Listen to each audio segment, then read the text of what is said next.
अस्सलाम वालेकुम। प्रोग्राम में खुशामदीद। और सबसे पहले आज की अहम ख़बर, और वो ये अहम ख़बर है कि दहशतगर्दी की जो वारदातें अभी तक खैबर पख्तूनख्वा और बलूचिस्तान में थी, अब वो पंजाब के अंदर दाखिल होने की कोशिश कर रहे हैं। आज खैबर पख्तूनख्वा और पंजाब की सरहद पर दहशतगर्दों का एक हमला पसपा कर दिया गया। 20 से 25 दहशतगर्द जो भारी असले से लैस थे, और ये वो असला जो अमेरिका अफ़गानिस्तान में छोड़ के गया है, और उन्होंने कोशिश की सरहदी चौकी लखानी पर, तर्जमान पंजाब पुलिस के मुताबिक, और रॉकेट लॉन्चर्स और दूसरा जदीद असला उनके पास था, लेकिन वो फिर उनका हमला पुलिस ने पसपा किया। ये 24 घंटों में दूसरा और इस हफ्ते में तीसरी कोशिश थी दहशतगर्दों की जानिब से पंजाब में दाखिल होने की। तो इससे लग रहा है कि जो पिछले दिनों से सरहदों पर जो सूरत हाल है, ख़ास तौर पर अफगानिस्तान के बॉर्डर के साथ, वहाँ से जो दहशतगर्दी की वारदातें हो रही हैं, खैबर पख्तूनख्वा में बन्नू का वाक़या है, अकोड़ा खटक का वाक़या है, बलूचिस्तान में दहशतगर्दी बेले करी, अब वो पंजाब में दाखिल होने की कोशिश की जा रही है ताकि इस जंग को फैलाया जाए। और पाकिस्तान ने अफगानिस्तान पर जवाबी कार्रवाई करते हुए तोरखम में परसों 18 अफगान को मार दिया था। लेकिन ये जो तशवीशनाक सूरत हाल, उम्मीद है इसको ठंडा किया जाएगा। लेकिन हम आपको ये इसलिए बता रहे हैं कि ये वाक़यात बहुत सारी और सूरत हाल से जुड़े हुए हैं, जो आज हमारे प्रोग्राम का हिस्सा भी होगा, कि जो नई जंग है यहाँ पे दहशतगर्दी के ख़िलाफ़ शुरू हो रही है, उसमें हाल ही में ईरानी सुप्रीम लीडर आयतुल्लाह खामेनाई ने अमेरिकी सदर के ख़त के रद्द-ए-अमल में कहा है कि बदमाशी करने वाले कुछ ममालिक मसाइल हल करने नहीं, अपने मुतालबात मनवाने के लिए बातचीत पर जोर दे रहे हैं, और ईरान अपने मिसाइल प्रोग्राम तर्क नहीं करेगा। आज उन्होंने वाज़ेह तौर पे जवाब दे दिया है। तो ईरान की पॉलिसी भी सामने आ गई है। अमेरिका के इस खित्ते में इंटरेस्ट बढ़ रहा है, और इसी बढ़ते हुए इंटरेस्ट के साथ पाकिस्तान पर जो वीज़ों की पाबंदियाँ लगने की बात हो रही थी, आज बैरिस्टर अकील वफाकी वज़ीर ममलिकत है, उन्होंने ये बयान दिया है कि कोई पाबंदी नहीं लग रही पाकिस्तानियों पर वीज़ों की। लेकिन जो एक डेवलपमेंट हो रही है वीज़ों के हवाले से, वो ये है कि जो दहशतगर्द तंजीमें हैं, जिन तंजीमों पे पाबंदी लगी हुई है दुनिया भर में और पाकिस्तान में और अमेरिका में, उनकी लिस्ट को अपडेट कर रहा है अमेरिका पाकिस्तान के साथ मिलकर। तो ये नए एक ताउन की राह खुली हैं अमेरिका के साथ। उस लिस्ट को अपडेट किया जाएगा, और उस लिस्ट में जो लोग हैं या उनके साथ जो लिंक्ड लोग हैं, जो नेटवर्क है, उनको वीज़े नहीं दिए जाएंगे, उन पे पाबंदियां होंगी सफ़र की। तो ये जो रॉयटर ने खबर दी थी कुछ दिन पहले कि पाकिस्तानियों पर पाबंदी लग जाएगी ट्रैवल की अमेरिका में, वो नहीं हो रही। और ये सिचुएशन, जैसा मैंने आपको बताया, बॉर्डर पे खैबर पख्तूनख्वा और बलूचिस्तान में अफ़गानिस्तान के साथ,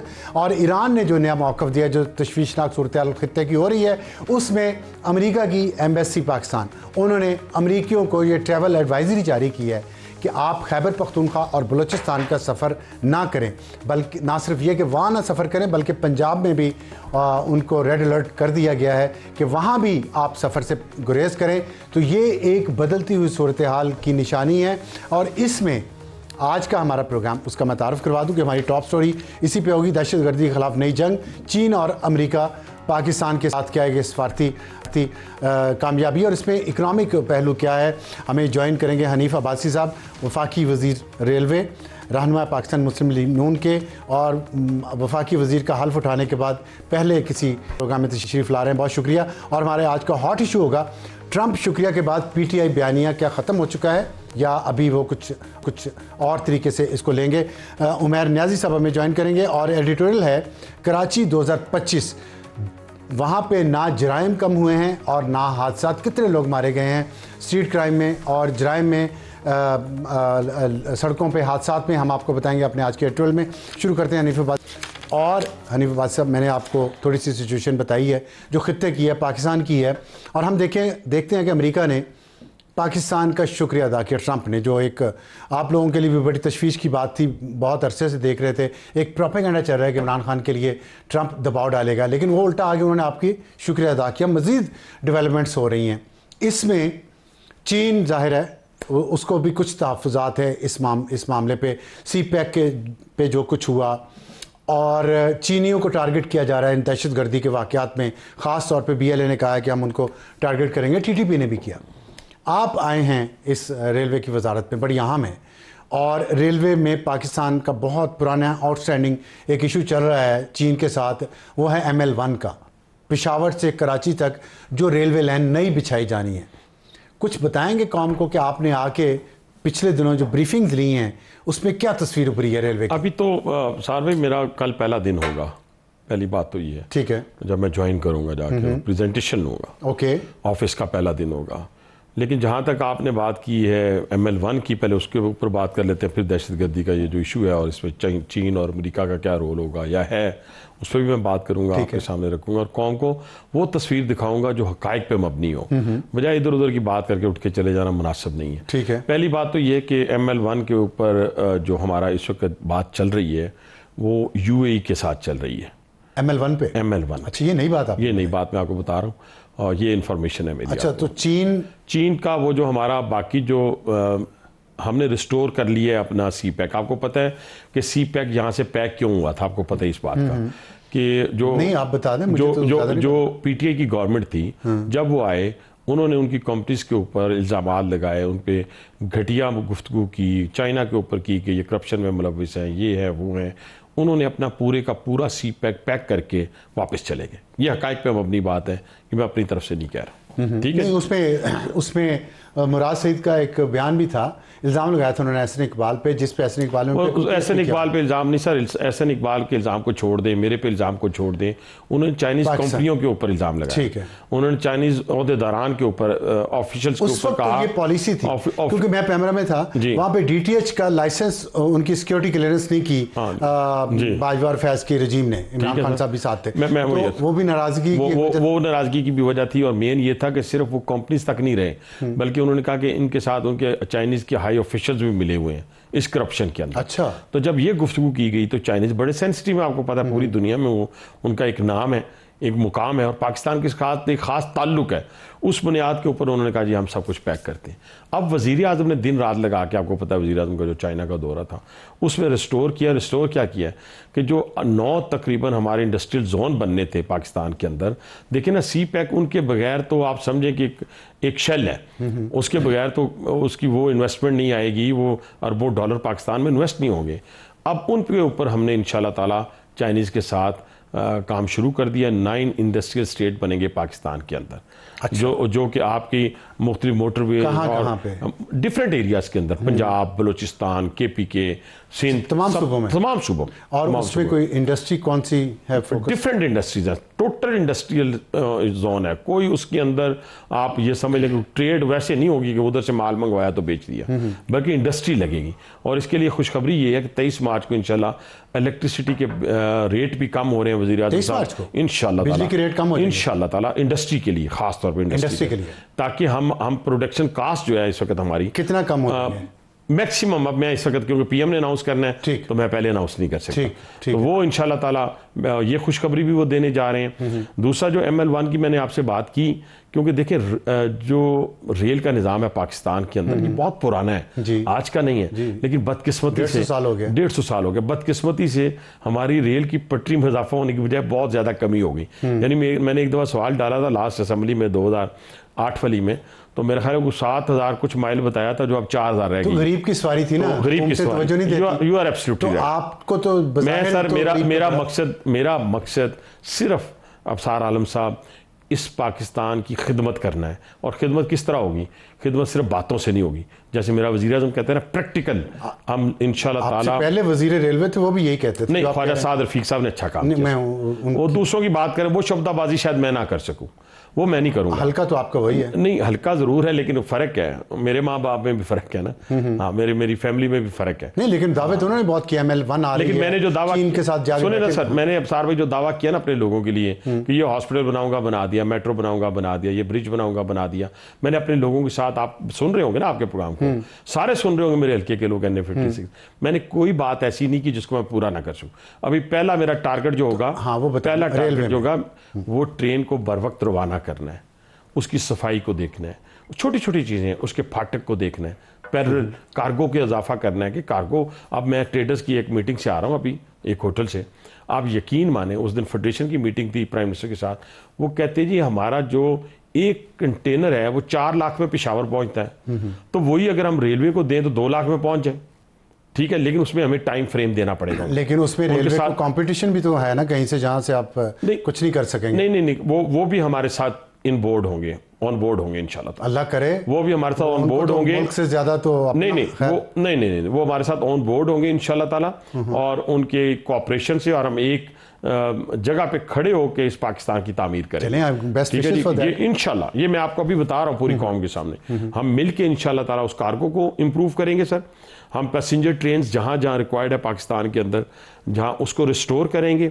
और इसके साथ साथ हम मैं कोशिश करूँगा, शायद पहले भी उधर क्या पोजीशन है ये तो कल पता चलेगा, लेकिन सबसे बड़ी बात यह है कि जो रेल अपना इसकी रेलवे की जो जगह हैं लोगों के कब्जे में है, वो अमीर है गरीब है। जैसे मरियम नवाज साहिबा ने पंजाब के अंदर, एक सेकंड में इसको पूरा कर लेंगे, पंजाब के अंदर जैसे उन्होंने इंक्रोचमेंट में बिला तखसीस कार्रवाई की है और लोग खुश हैं पंजाब के, इसी तरह जो रेलवे की ज़मीन अगर किसी अमीर के पास है, किसी इन्फ्लुएंस वाले के पास है, वो लेंगे, ठीक है, सुन लें, और रेलवे लैंड डेवलपमेंट अथॉरिटी बनाएंगे और इंशाल्लाह ताला हम अरबों खरबों रुपए यहाँ से कमाएंगे। देखिए ये बातें हम तो सुनते रहे, मैं इन बातों पे माफ़ कीजिएगा आप, मेरे लिए बहुत काबिल एहतराम है, लेकिन मैं इन बातों पे यकीन नहीं कर सकता जब तक मैं देख ना लूँ। मैं ये आपका प्रोजेक्ट प्लानिंग होगी, सब कुछ होगा, मुझे ज़्यादा इस वक्त पूछना ये है कि जो चीन के साथ ताल्लुकात हैं हमारे, ML1 उसमें बड़ा अहम था और चीन ने बहुत तरक्की की है रेलवे में। देखिए उन्होंने वहाँ से अपने चीन से लेके जर्मनी तक रेलवे लाइन बिछाई, उस पर गाड़ियाँ चला दी, 8-10 हज़ार किलोमीटर ये बनता है, हम नहीं बना पाए। अब आपने उस पर कह दिया कि करप्शन के इल्जाम लगाए थे पिछली हुकूमत ने, सिलसिले पर चले गए। मैंने नहीं कहा, ये ऑन रिकॉर्ड चीजें हैं जिसकी बुनियाद के ऊपर सीपैक पैक हुआ। मैं उससे थोड़ा आगे बढ़ना चाहता हूँ। 3 साल से तो आपकी हुकूमत है ना, अब 3 साल से जो चीन का सबसे नंबर 1 प्रॉब्लम है ना, इशू है, वो सिक्योरिटी है, उनके लोगों की जिन पे हमले हो रहे हैं, और आप लोग सिक्योरिटी प्रोवाइड करने में नाकाम रहे हैं। माफ़ कीजिएगा, 3 साल से जो भी, इससे पहले जो भी हाइब्रिड निज़ाम चल रहा है वो सिक्योरिटी प्रोवाइड नहीं ये नहीं बात। देखिए जी, सबसे पहले तो मैं अपने उन बच्चों को सलाम पेश करता हूँ जिनकी वजह से मैं और आप इस स्टूडियो में बैठे हुए। ठीक, मैं अभी भी अपनी स्पीच में भी ये बातें करके आया हूँ, खुदा की कसम ये दिल की बातें हैं, ये किसी के लिए नहीं है, ये इस पाकिस्तान के लिए। मैं आज भी कहता हूँ कि जो KPK के अंदर दुश्मन जाल बुन चुका है, देखे ना, कन्वेंशन वॉर के जरिए पाकिस्तान पे हमला नहीं किया जा सकता, ये तो आप जानते हैं ना कि नहीं किया जा सकता, क्योंकि हमें न्यूक्लियर पावर है। तो फिर दुश्मन ने कौन सा रास्ता अख्तियार किया है? दुश्मन ने ये रास्ता अख्तियार किया है कि हमारे ही लोग फैसिलिटेटर हैं। अच्छा, ये भी बात बता दूं, हमारे ही लोग फैसिलिटेटर हैं, वो ख्वाह पंजाब में हो, बलूचिस्तान में हो, KPK के अंदर हो, वो फैसिलिटेटर है। ये तो आप अपने खिलाफ गोल कर रहे हैं, फर्द जुर्म अपने ऊपर आयद कर रहे हैं।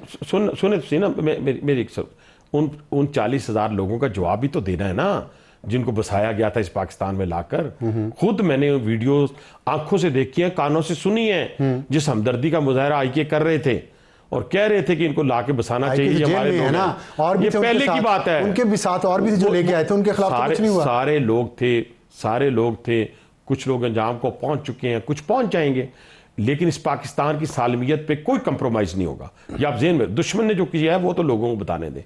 देखिए BLA की सूरत में हो या ख्वारिज की सूरत में हो, पैसा बहुत डाला है, सब कुछ किया है, लेकिन मैं दुश्मन को ये बताना चाहता हूँ आपके प्रोग्राम के ज़रिए कि ये पाकिस्तानी फ़ौज है।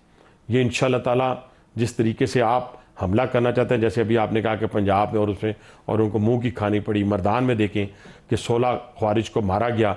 अब देखें, एक बंदा खुद कुछ हमला करने आता है और पड़ोसी मुल्क से आ रहा है, पड़ोसी और उन लोगों से आ रहा है जिनको 40 साल, ठहरते 40 साल जिनको हमने पाला है। थोड़ा सा समझाने दें लोगों को। देखिए, पाकिस्तानियों के पास टाइम नहीं है।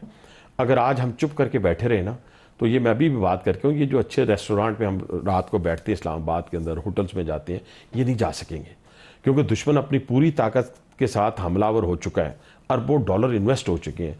अब पाकिस्तानियों को खड़ा होना है। और जो भगोड़े गए हुए हैं, मैं कहता हूँ कि अगर खुदा ना खास्ता मैं जाके UK में, मेरे मुंह में खाक बार बार कह रहा हूँ, अमेरिका में बैठ के पाकिस्तान को गाली दूंगा, करोड़ों मिलेंगे, थोड़ी बात तो समझाने दें, करोड़ों मिलेंगे, घर मिलेगा, गाड़ी मिलेगी।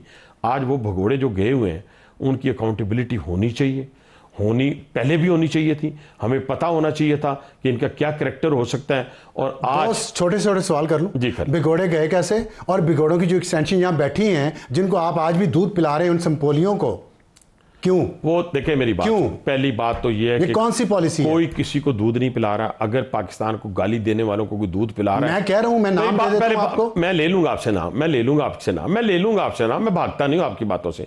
कोई उनको दूध नहीं पिला रहा, लेकिन अगर जो दूध पिला रहा है वो पाकिस्तान की सालमियत से खेल रहा है। मैं ये बात आपके सामने, तो उनको समझ नहीं आती। ठीक है जी, समझ अब सबको आनी चाहिए, उनको नहीं। आप बार बार उनको कर रहे हैं, पाकिस्तानी कौम को, भाईजान पाकिस्तानी कौम को आनी चाहिए। ठीक, पाकिस्तानी कौम को तभी आएगी जब आपको आएगी। नहीं सर, कौमें जो है ना, खुद भी तैयार आधा आपका एक हाथ जो है वो जाके बच्चों को सबको जाके आप लेक्चर दे रहे हैं, और आपका दूसरा हाथ जो है वो उन्हीं को रात को यूट्यूब पे बैठने वालों को आप उन्हें खाने खिला रहे हैं, आप उन्हें पैसे दे रहे हैं, आप उन्हें सहूलियात दे रहे हैं, और वो उसी बच्चों को यूनिवर्सिटी में आप लेक्चर देके आते हैं, शाम को उनको गुमराह कर रहे होते हैं। साहब कोई किसी को पैसे नहीं दे रहा जो पाकिस्तान की सारी मेरे खिलाफ खेल रहा है। आप यकीन माने कि इस पाकिस्तान को अगर बचाना है ना तो इंटेलेक्चुअल से भी बचाना है, डायरेक्ट पॉलिटिशियन ने भी बचाना है, ठीक, दुकानदार ताजरों ने भी बचाना है, ट्रांसपोर्टर्स ने भी बचाना है, सब ने मिलकर बचाना है, और अपने लोगों के पास इंस्टीट्यूशन के पीछे खड़े होना है, फिर ये पाकिस्तान बचेगा। यहाँ पाकिस्तान अब कोई और नहीं बचा सकेगा। मुख्तसर टाइम रह गया, ये बताएं यूएई का आपने बहुत बड़ी खबर दी है कि यूएई ML1 बनाएगा पेशावर से कराची तक, ये कब और किस स्टेज पे है? ये अभी मैंने पहले आपको बताया ना कि इस बातचीत के ऊपर MOU साइन हो गए हैं, अब इसके ऊपर मैच्योर होना है इसने सारी चीजों ने, लेकिन हमें उम्मीद है वो इन्वेस्ट करेंगे, BOT बेसिस पे होगा। अभी सारी चीजें मैंने पहले आपको अर्ज की कि मैंने सिर्फ खबर दी है, बाकी सारी प्रेजेंटेशन के बाद नेक्स्ट प्रोग्राम में जब मैं आपके पास आऊंगा सारी चीजें आपके पास लेके आऊंगा।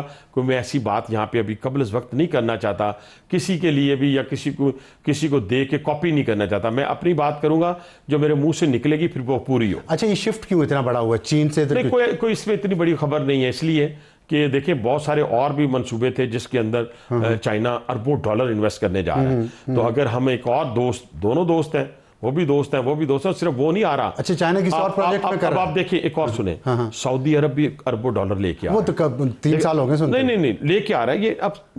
अच्छा, अगर ये बात नहीं है तो फिर जो फरवरी 2024 के अदादो शुमार हैं और आपके अदादो शुमार मैं मानता हूं फर्क है कि हाँ है फर्क है, लेकिन ये इन्वेस्टमेंट अभी तक दो चार में बाकी फिगर्स में नहीं जाऊंगा। ठीक है, रिजर्व में फर्क है, हाँ, इंटरेस्ट रेट में फर्क है, आपकी तस्सीलात ज़ात जिसे रेमिटेंसेस कहते हैं फर्क है, आपकी इन्फ्लेशन में फर्क आया है, आपकी अपना क्या उसे कहते हैं इस पाकिस्तान के अंदर फॉरेन इन्वेस्टमेंट पहले की निस्बत ज्यादा आई है कि नहीं आई? बिल्कुल मामूली सी हो, ज्यादा हो, जितनी हो, पहले से ज्यादा आई है कि नहीं आई? मैं कहता हूँ आई है कि नहीं आई? आई है ना। तो दुनिया के तमाम, ये मेरे दादोशुमार तो नहीं है, ये आपके तो नहीं है, ठीक है, अरबों डॉलर आपने कहा, वो अभी अरबों डॉलर नहीं आए, बस मैच्योर होंगे। ठीक है, कब तक? मेरा ख्याल है कि इसी साल। अच्छा, आखिरी सवाल मुझे ये बता दें, अमेरिका प्रेसिडेंट ट्रंप ने जो थैंक यू कहा है हुकूमत का, और इसमें ज़ाहिर दाइश को भी आपने एक नुकसान तो पहुँचाया है। पहले हम TTP से लड़ रहे हैं, BLA से लड़ रहे हैं, अब दाइश भी पाकिस्तान पे फोकस करेगी। आपके ख्याल में पाकिस्तान की जो फॉरेन पॉलिसी है वो बैलेंस्ड हो गई है चीन और अमेरिका? अल्हम्दुलिल्लाह जी, इस वक्त पाकिस्तान की फॉरेन पॉलिसी मैं समझता हूँ पिछले कई दहाइयों से बेहतर आ गई है, और ख़ासतौर पर पिछले 4 साल से जो हुकूमत गई थी ना, जो सब नाराज़ हो गए थे, जिसमें UAE था, सऊदी अरब था, चाइना था, छोड़ दें, वो सारे आ गए, ठीक है ना। अब इस वक्त दहशत गर्दी के खिलाफ तो ना चाइना की भी जंग है, अमेरिका की भी जंग है, दहशत गर्दी से सबसे ज्यादा शिकार पाकिस्तान है, पाकिस्तान की भी जंग है। अगर दहशत गर्दी के ऊपर इन सारे ममालिक इकट्ठे हो गए हैं तो फिर तो पहले भी थे इकट्ठे, हम खुद नहीं जान छुड़वा पा रहे, जान छुड़वा पाएंगे इस दहशत गर्दी की जंग से जो पिछले 45 साल से चल रही है इस खित्ते में? नहीं, पहली बात तो ये है कि आप बताएं कि क्या रोल अपनाया जाए, तो उस रोल के जरिए देखें ना, अगर अमेरिका कह रहा है, अगर चाइना कह रहा है कि हम दहशत गर्दी में पाकिस्तान, दहशत गर्दी की जंग में पाकिस्तान के साथ हैं, तो हमारी पार्लियामेंट क्या कह रही है? हमारी पार्लियामेंट सारी की सारी खड़ी है। पार्लियामेंट को चाहता हूं पार्लियामेंट में जो पार्लियामेंट पॉलिसी बनाए, जो पॉलिसी पार्लियामेंट ने बना दी है, और यही पॉलिसी है कि जो पाकिस्तान की तरफ मैली आंख से देखेगा हम उसकी आंख निकालेंगे। ठीक है, बहुत शुक्रिया हनीफ अब्बासी साहब, आपको मुबारक हो, आप मिनिस्टर बने और आपने जितने दावे किए हैं अल्लाह ताला आपको हिम्मत दे कि आप उनको पूरे करें। अगले प्रोग्राम में आपने बताना है कि ML1 जो पेशावर से कराची रेलवे लाइन का मनसूबा अब UAE के पास जा रहा है, और बहुत बड़ा शिफ्ट है ये पाकिस्तान की पॉलिसी में, लेकिन ज़ाहिर बैलेंस करने की कोशिश पाकिस्तान कर रहा है। और ये थी हमारी आज की टॉप स्टोरी। वक्त एक ब्रेक का, ब्रेक के बाद वापस आएंगे तो हॉट इशू ट्रंप शुक्रिया के बाद PTI बयान ख़त्म या जारी, एक छोटे से ब्रेक के बाद। प्रोग्राम में दोबारा खुशामदीद। वक्त हुआ हमारा आज के हॉट इशू का। ट्रंप शुक्रिया के बाद PTI बयानिया क्या ख़त्म हो गया, क्योंकि हम देख रहे हैं कि यूट्यूबर जो हैं PTI से लिंक्ड हैं, और डिजिटल मीडिया पे जो प्रोपेगेंडिस्ट हैं वो अब इस तरह की बात नहीं कर रहे जो मुसलसल पिछले कई महीनों से या साल से भी ज़्यादा हो गया था। वो कहते थे कि खान साहब की रिहाई करीब है, फिर वो कहते हैं लोगों को बाहर निकालने के लिए कि वो अपने बच्चे जुलूसों में भेजें, एहतजाज में भेजें, लेकिन ख़ुद वो डॉलर छापते रहे। और अब हम देखते हैं कि ट्रंप के आने से कुछ अर्सा पहले उन्होंने ये कैंपेन चलाई थी कि ट्रंप आएगा तो खान को रिहा करवाएगा, लेकिन अब हाँ, ट्रंप ने जब से शुक्रिया अदा किया पाकिस्तान की हुकूमत का, उसके बाद ये प्रोपेगेंडा भी काम नहीं आ रहा। तो अब क्या करेगी? क्या पीटीआई अपनी पॉलिसीज़ तब्दील करेगी, फोकस करेगी यहाँ पे लोकल पॉलिटिक्स पे, या इसी तरह इंटरनेशनल कैंपेन जारी रखेगी? हमें ज्वाइन किया है उमैर न्याजी साहब ने, मेंबर कौमी असम्बली पाकिस्तान तहरीक इंसाफ से आपका ताल्लुक़ है। न्याजी साहब अस्सलाम वालेकुम। वालेकुम सलाम से। आईजी इस्लामाबाद की सरबराही में रियासत मुखालिफ प्रोपेगेंडे के ख़िलाफ़ बनाई गई JIT में PTI की मरकज़ी क़यादत पेश, और उनसे पूछा गया कि कौन ऑपरेट करता है, रेवेन्यू किधर जाता है। और आपकी पार्टी के रहनुमा शेर अफजल मरवत हैं, फवाद चौधरी हैं और कुछ लोग हैं, वो भी ये इल्ज़ाम लगा रहे हैं कि करप्शन हो रही है, पैसे खाए जा रहे हैं। खान को अंदर रखना कुछ वकीलों और यूट्यूबर्स के मफाद में है, माली मफाद में है, इसलिए वो प्रवोक कर रहे हैं हर एक को कि एहतजाज जारी रखो ताकि खान बाहर ना निकले, मुफाहिमत ना हो। आप समझते हैं ये बात दुरुस्त है? बिस्मिल्लाहिर्रहमानिर्रहीम। देखिए, हर किसी का अपना नुक्ता नज़र है, मगर मैं समझता हूँ कि जिस दिन तहरीक इंसाफ प्रॉपर एहतजाज करेगी तो खान साहब एक दिन भी अंदर नहीं रह सकते। प्रॉब्लम क्या है कि अभी तक जितनी भी हमने एहतजाजी कोशिशें की हैं, हम उन्हें प्रॉपरली कल्मिनेट नहीं कर सके। चाहे ये 26 नवंबर का वाक़या जिस नोट पे ख़त्म हुआ, तो उसका नुकसान पूरे मुल्क को हुआ है, ठीक है। तो बुनियादी तौर पे क्या करने की ज़रूरत है कि जो अब ग्रैंड अलायंस बन रहा है ऑपोजिशन का, उसको एक पेज पे लाया जाए और एक प्रॉपर हिकमत अमली के साथ निकलें। क्योंकि देखें ओवरऑल हो क्या रहा है मुल्क में, इमरान खान का नहीं, ये इस वक्त 25 करोड़ आवाम का मसला बना हुआ है। बुनियादी तौर पर देखें, हम सारे PTI की तो कोशिश होगी कि इमरान खान बाहर निकले, मगर जो इमरान खान को गिराने की कोशिश में लगे हुए हैं उसमें हो क्या रहा है। देखें, मुल्क का नुकसान हुआ है। अल्टीमेटली क्या हुआ है, करप्शन परसेप्शन इंडेक्स की रैंकिंग आपने देख ली, ग्लोबल टेररिज्म इंडेक्स पे पाकिस्तान आज किधर खड़ा है, वो रोंगटे खड़े हो जाते हैं। फिर अगर डेमोक्रेसी की परफॉर्मेंस में देख लें तो वर्स्ट परफॉर्मिंग 10 डेमोक्रेसी में पाकिस्तान का इंडेक्स खड़ा है। तो ये सारी सूरत हाल हमारे सामने है। मतलब खाली अगर बिगाड़ आप कहें कि तरीके इंसाफ की तरफ है, ओवरऑल हमारा सिस्टम इस वक्त नुकसान में है, और उस नुकसान का हल किस तरह से निकलना है, वो अल्टीमेटली टेबल पे निकलना है। ऑपोजिशन को भी ऑन बोर्ड करना पड़ेगा मेजर डिसीजंस में। अगर आप कोई भी मेजर डिसीजन लेते हैं बगैर ऑपोजिशन को ऑन बोर्ड लिए, तमाम स्टेक होल्डर्स को नहीं इन्वॉल्व करते, तो अल्टीमेटली हम सब सफ़र करेंगे। मैं अपोजिशन को मेजर डिसीजन मेकिंग में ऑन बोर्ड लेने पे मैं सवाल करूंगा आपसे, लेकिन अभी आपने एक बात की है कि अल्टीमेटली टेबल पे आना पड़ेगा। ये बहुत सारे लोग और भी कहते हैं, PTI के लोग भी कह रहे हैं, जब भी मुफाहमत की बात होती है, डील की बात होती है, तो ये बात आती है कि टेबल पे बैठना पड़ेगा। यहीं पे मेरा वो सवाल है कि क्या कुछ लोग ऐसे हैं PTI के अंदर, और PTI के जो बज़ाहिर वो हमदर्द हैं लेकिन वो अपने डॉलर्स कमा रहे हैं, वो नहीं चाहते कि टेबल पे बैठ के बात हो, वो यही चाहते हैं हंगामा रहे, गलियों में एहतजाज होता रहे, लोग मरते रहें, गरीबों के बच्चे, और वो अपने डॉलर कमाते रहें। ये एक तासुर नहीं है खाली, ये एक हकीकत है। उमैर साहब, आप समझते हैं कि ये एक गलत पॉलिसी है और गलत प्रोवोकेशन है और नुकसान पहुँचा रही है PTI को और खान को? अच्छा देखें, ये बिल्कुल एक देखें डिफरेंट एंगल से आप एक बात कर रहे हैं, ठीक है। इसमें कुछ ना कुछ किसी एंगल पे हकीकत भी हो सकती है, मगर देखें क्या ऐसे लोग तहरीक इंसाफ के अंदर इन्फ्लुएंस रखते हैं? देखें, पाकिस्तान तहरीक इंसाफ की अल्टीमेट डिसीजन मेकिंग किसके हाथ में है? वो इमरान खान के हाथ में। अगर कोई इस तरह का नैरेटिव बनाना भी चाहता है, वो उस वक्त तक कामयाब नहीं हो सकता जब तक इमरान खान उस चीज़ को गो हेड ना दें। तो इमरान खान साहब का आपको पता है कि उन्होंने अपने ज़हन के मुताबिक उस चीज़ का फ़ैसला करना है, उन्होंने किसी की बात से इन्फ्लुएंस नहीं होना। अब ओवर द पीरियड देखें, 2 साल होने को अब आ रहे हैं, आप खुद देखेंगे 5 अगस्त में 2 साल के करीब रह गया। इस जेल के टाइम पीरियड में इमरान खान ने अपने आप को एक डिफरेंट तरीके से कैरी किया है। उनकी सियासत का महवर ये नहीं है कि उन्होंने पावर में वापस आना है, वो बेसिकली एज रिफॉर्मिस्ट उभरे हैं और बहुत सारी चीज़ों पर उन्होंने सफ़र किया। हालाँकि वो ये अपनी ऑर्डील बहुत जल्दी ख़त्म कर सकते थे अगर थोड़ा बहुत लेवरेज दूसरी साइड को दे देते, मगर उन्होंने इस चीज़ पे नहीं पसंद किया। उन्होंने किस चीज़ को फ़ौक़ियत दी है? उन्होंने इस चीज़ को फ़ौक़ियत दी है कि मेरी अपनी ज़ाती आज़ादी अहमियत नहीं रखती, 25 करोड़ आवाम की आज़ादी अहम है। तो अब इन चीज़ों पे बुनियादी डिबेट है। देखें, अब आप कोशिश यही है कि हम अपने जो कॉन्स्टिट्यूशनल फ्रेमवर्क में वापस आ जाएं, जो 26वीं आईनी तरमीम और उसके बाद जो बिगाड़ पैदा हुआ है उसे किसी तरह से संभाल पाएँ, तो ये कोशिश होगी। बाकी तो ये देखें, पावर टग ऑफ वॉर है, चलती रहेगी। ठीक है, आपने फरमाया कि खान साहब जो कुछ कहेंगे वही होगा। अब हमने ये सुना इल्ज़ाम पीटीआई की लीडरशिप के अंदर से ही कि खान के इर्द गिर्द घेरा उन लोगों का है, उन्हीं की मुलाकातें होती हैं जो उनको एक साइड की तस्वीर दिखाते हैं। दूसरा उस पर इल्ज़ाम ये आया कि कुछ वकील ऐसे हैं, वकीलों ने घेरा ज़्यादा डाला हुआ है और सियासी क़यादत पीछे है। वो वकील जो हैं वो यूट्यूबर से पैसे लेते हैं उनको इन्फॉर्मेशन पास ऑन करने की, तो ये एक नेक्सस बन गया। तीसरी चीज़ उसमें जो अभी JIT ने, जो IG इस्लामाबाद की, वो मैंने बताया था, JIT जो तहकीकात कर रही है, उन्होंने पूछा है कि खान का ट्विटर अकाउंट चलाता कौन है, उसकी ज़ुबान जो है और उसके पैसे वो मोनेटाइज्ड है, उसका रेवेन्यू किसके पास जा रहा है, जिस पे 2 नाम भी सामने आए जो मुल्क से बाहर बैठे हुए हैं और वो सियासतदान नहीं है। तो इस सूरत हाल में क्यों नहीं आप इस बात को महसूस करती सियासी लीडरशिप कि PTI को तंग गली में ले जाया जा रहा है और मुज़ाकराती आखिरी हल है? देखें, तंग गली में तो तब जाएंगे ना कि जब बिल्कुल तमाम कश्तियां जला दी जाएं। देखें, PTI पॉलिटिक्स इसी पॉलिटिकल मेन फ्रेम में रह के कर रही है।